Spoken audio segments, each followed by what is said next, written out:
મારું નામ છે ભાઈ પ્રકાશ. આજ બ્લોગ હું શરૂઆત ચાલુ કરું હું. લાઈક કરો, કમેન્ટ કરો. ને મધ્ય જાય છે એટલે તમને બતાવું છું. વ્યૂ મસ્તીનો બહુ મસ્તીનો હો. યા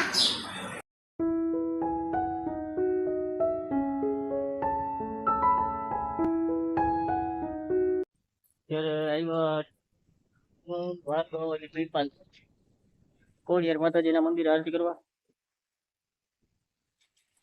અને ઓહો જો તો ખરા પવનમાં પાંદડા ને બધું ખાઈ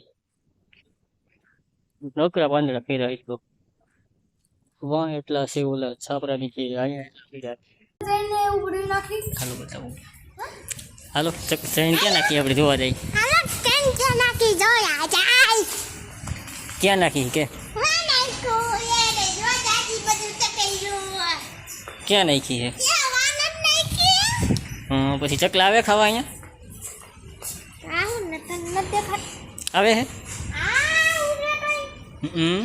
પછી પાણીના કુંડા ક્યાં ભર્યા હે? હા ભર્યા હે. પછી બીજું આ ક્યાં આવ્યા આપણે?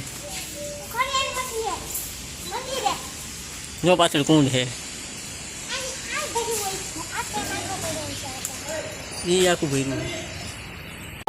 બાટલો લેવા જોજો અને કેવો મસ્તીનો બાટલો લઈ હતી. શું કામ બાટલો લેવા જાય છે? ખાવા હાટું. બાટલો ખાવાનો હોય? શાક બનાવવાનું પછી ખાવાનું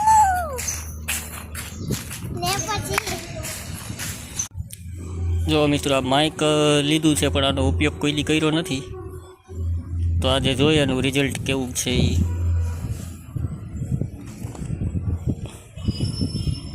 જો આ છે માઇક, તો ચાલો આનું ટેસ્ટિંગ કરીએ.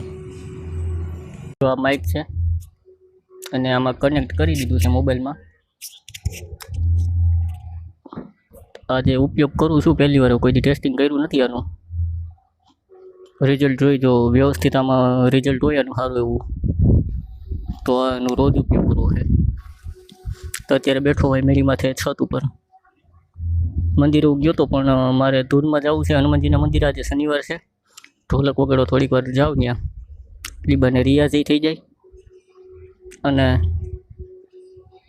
થોડીક વાર મજા આવે વગાડવાની બધાને મને. તો મંદિરેથી આવ્યો ઘરે આવીને પછી એક બાટલો પૂરો થઈ ગયો તો બાટલો લેવા ગયો. બાટલો લઈને હજી આવ્યો અત્યારે પાછો ઘરે. હમણાં ધૂન ચાલુ થાય એટલે હનુમાનજીના મંદિરે ધૂનમાં જવાનું છે. જો આ પીપળિયા ગામનો નજારો.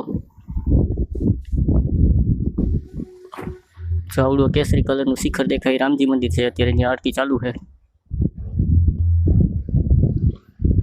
બાકી બ્લોગમાં સબસ્ક્રાઈબ કરતા નથી, બ્લોગને સોરી વિડીયોને લાઈક કરતા નથી. બોલવું પડે બોલવામાં. વિડીયોને લાઈક કરો, શેર કરો, ચેનલને સબસ્ક્રાઈબ કરો. તો મળીએ આગળ નવા બ્લોગમાં. અત્યારે બ્લોગનો એન્ડ કરું.